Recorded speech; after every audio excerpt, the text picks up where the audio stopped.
All right, hi guys, it's Mrs. Wickard. I'm in quarantine, I'm sure you've heard by now, for the next 10 days. It's going to be pretty difficult for me to teach from home this go around, so please email me any questions and I can do what I'm doing right now is make a video on any questions that you might have.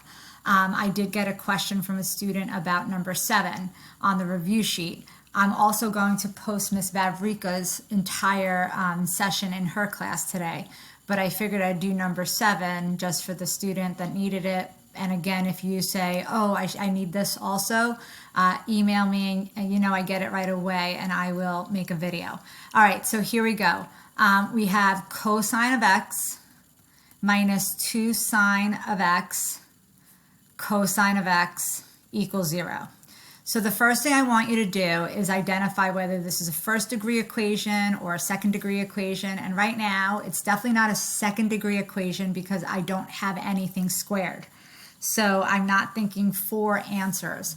Then I'm asking, is this a first degree equation? And I do see that there's a little bit of a problem here. And the thing that I notice is that I have 2 different functions.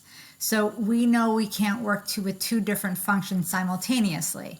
The other day, we learned about identities, and if it was squared, I could rewrite whichever one function was squared. But remember I told you cosine of theta and sine of theta are our basic functions, and we cannot do anything.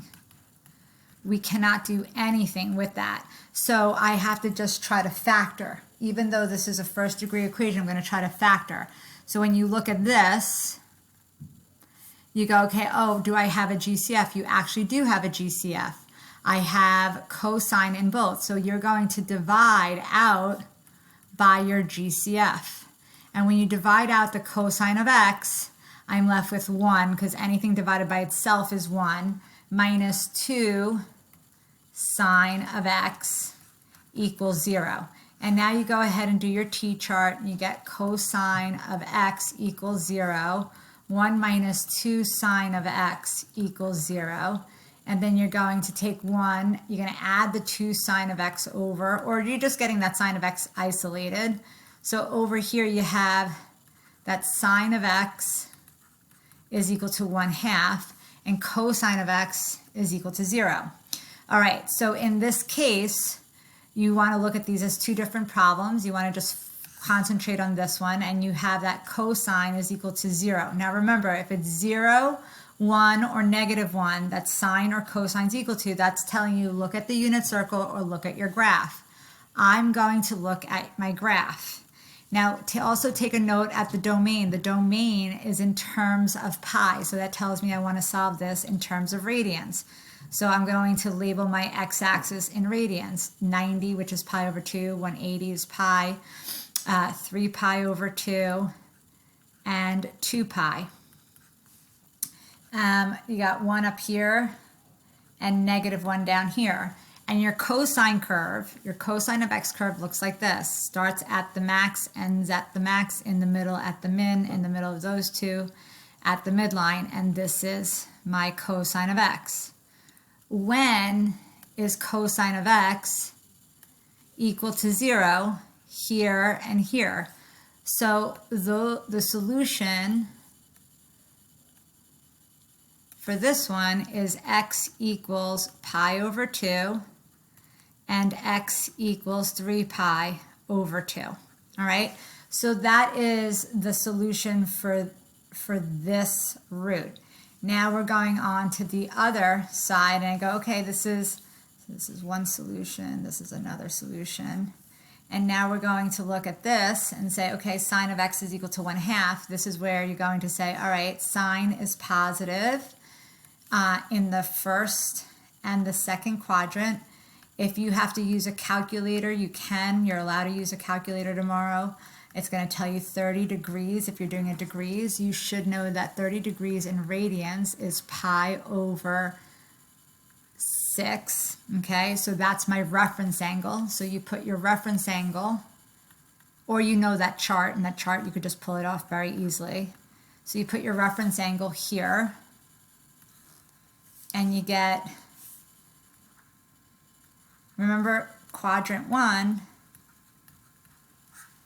you get 0 plus pi over 6, and I usually just tell you, hey, whatever's in the first quadrant is the angle. It's pi over 6. That's a third solution.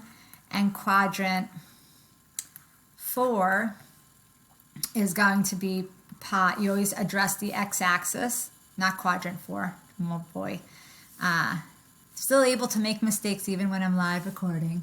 All right, so in quadrant 2, you have to say, okay, what's my x-axis? It's 0, and not, oh my gosh, I'm really losing it, sorry. Your x-axis value here is pi, and you're going pi, and you're going back to that terminal side, so it's minus pi over 6.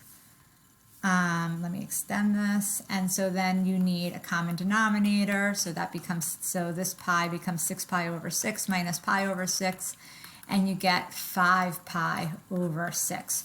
So your solution there happens to be 4, and that's okay, even though it's not what we call a second degree equation. There was 2 functions involved, so it is possible to fall under the 4 solutions there, sometimes even 5. Okay, so we are going to say that our solutions, pi over 6, pi over 2, 5 pi over 6, and 3 pi over 2. Now guys, I don't care if this is not in order as long as you've included all of them, okay? So that is number 7 for you. Because I have time, I'm going to just start working backwards, and I can make more, another video if you want for the rest that I don't cover. And I only get 15 minutes per clip.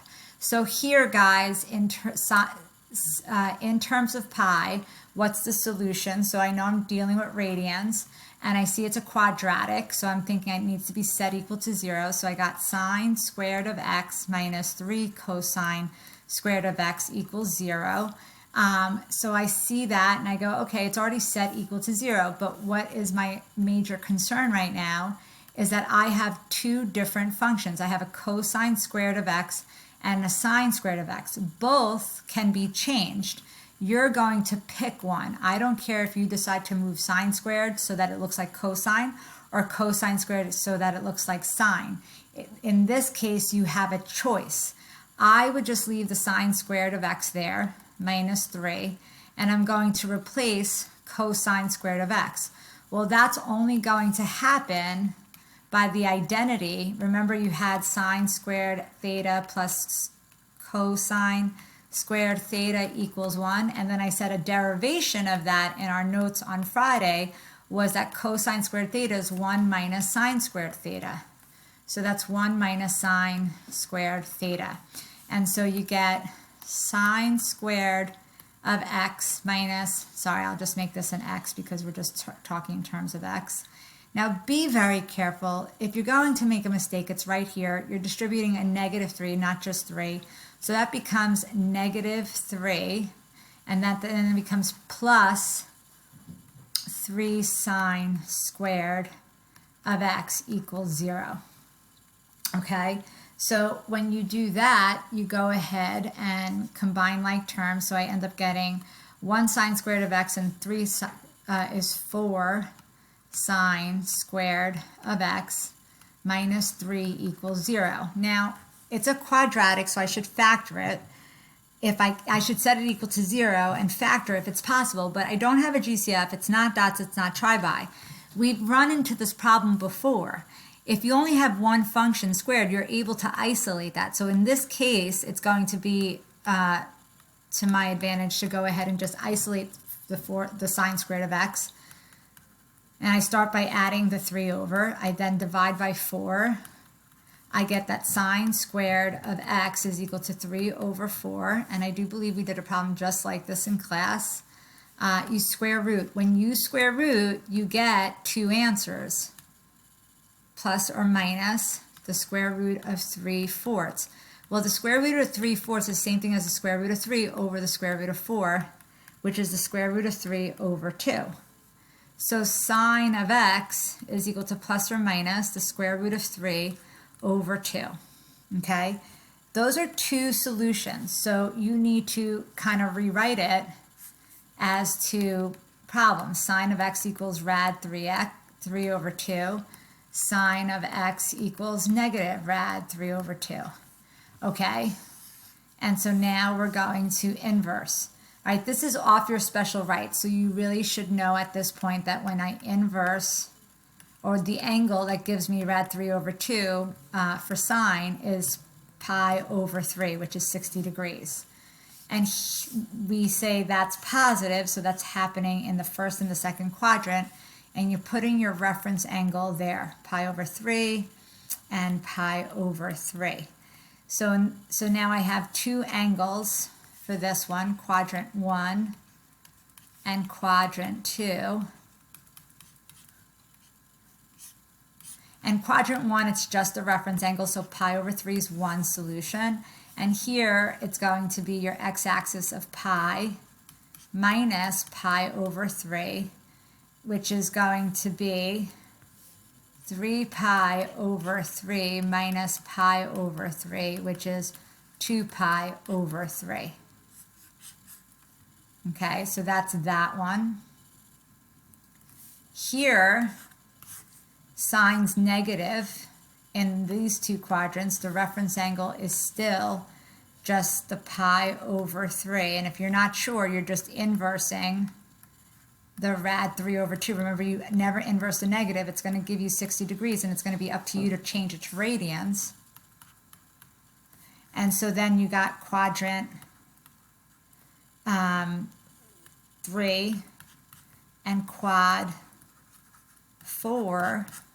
So therefore, you're going to get, this is going to be pi plus pi over 3.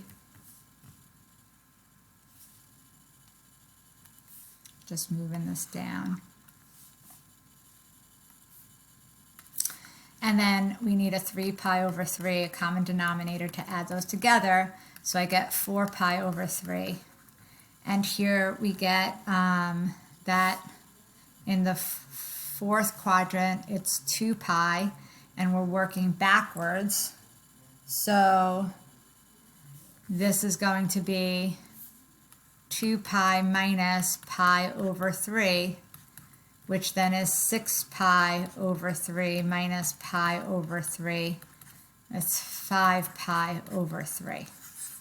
Okay, so your four solutions here you should have gotten was pi over 3, 2 pi over 3, 4 pi over 3, and 5 pi over 3. Okay, so that should have given you what choice? Let's see. Choice A. All right, I'm going to stop here, and then if you need more, please shoot me an email. I did the hardest, but I did address number 7 because a student specifically asked me to do that. I also will put Miss Vavrika's video. She did, I believe, every single one in her class, but again, if you'd rather me go through it, please just email me, okay? Good luck, thanks. And your quiz is tomorrow. We did discuss that. It is open notes, so you can bring your notes and do your best, okay? Bye-bye.